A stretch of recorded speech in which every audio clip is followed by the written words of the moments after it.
ஹாய்ங்க. இன்றைக்கி நம்ம தோப்பில் தேங்காய் போடுற வீடியோ தாங்க. ரொம்ப நெட்ட மரம் ஆயிடுச்சுங்க. 65 வயசுக்கு மேலே ஆயிடுச்சு. அவரே பயங்கரமாக சல்லை பாருங்கள் எவ்வளோ பெருசாக இருக்குது. சல்லை கட்டி போட்டுட்ருக்காங்க. நீட்டாக போட்டுருவாங்க. ஆனாலும் வளர்த்தியான மரத்தையெல்லாம் விட்டுருவாங்க. நாங்கள் விழுகிற காய் எடுத்து தேங்காய் இன்றைக்கி யூஸ் பண்ணிக்குவேங்க. நான் இது மழைக்கு முன்னாடியே போட்டுட்டேங்க. விநாயகர் சதுர்த்திக்கு முன்னாடியே போட்டுட்டேங்க. ஒரு வாரத்துக்கு முன்னாடி. காய்க்கு ரூ. 2 நெட்ட மரங்காட்டி போட்டாச்சுங்க. தேங்காய் போட்டு கொடுத்துமாச்சு. இந்த வீடியோ போடும்போது தேங்காய் ரூ. 80 போகுது அப்படின்னெல்லாம் சொல்கிறாங்க. ஆனால் அப்படியெல்லாம் இல்லைங்க.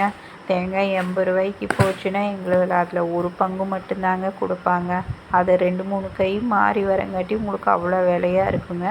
இப்போ தேங்காய் ரூ. 80 போச்சுன்னா எங்கள்கிட்ட ஒரு ரூ. 25 மட்டும்தான் வாங்குவாங்க. அதுதாங்க விவசாயிகளோட உண்மையான நிலைமை. எந்த ஒரு பயிருக்குமே நாங்கள் விலையை சொல்கிறது இல்லைங்க.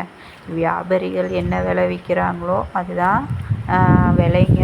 ஆனால் விவசாயிகளுக்கு மட்டும்தாங்க இந்த நிலமை.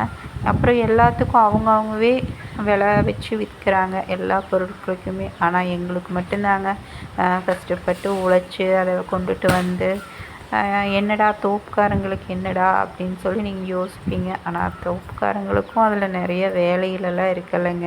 நம்ம பார்த்தா தோப்பும்போம். ஆனால் அந்த தோப்பில் எத்தனை வேலை இருக்குன்னு தெரியுங்களா?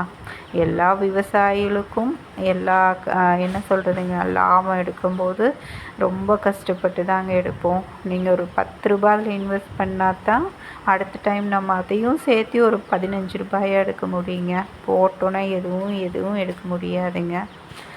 நான் ஏன் இதை சொல்கிறேன்னா, என்னடா தோப்பு இருக்குது பரவாயில்ல அப்படின்னு சொல்லி பேசுவாங்க. அப்புறம் ஒவ்வொருத்தங்க தக்காளி வச்சுருந்தா என்னமாங்க, பரவாயில்லடே அவன் தக்காளி வச்சுருக்கான், பெட்டி ரூ. 1000 ரூ. 2000 போகுதுமா. ஆனால் அதுக்கு முன்னாடி அவங்க எவ்வளோ அதில் இன்வெஸ்ட் பண்ணியிருப்பாங்கன்னு அவங்களுக்கு மட்டும்தான் தெரியும். எதுவுமே கஷ்டப்படாமல் உழைக்காமல் சும்மா உட்காந்துருந்தா எதுவுமே கிடைக்க போகிறது இல்லைங்க. பேசுகிறவங்க பேசிகிட்டே தான் இருப்பாங்க. நாளைக்கு பார்க்கலாங்க. பாய்ங்க.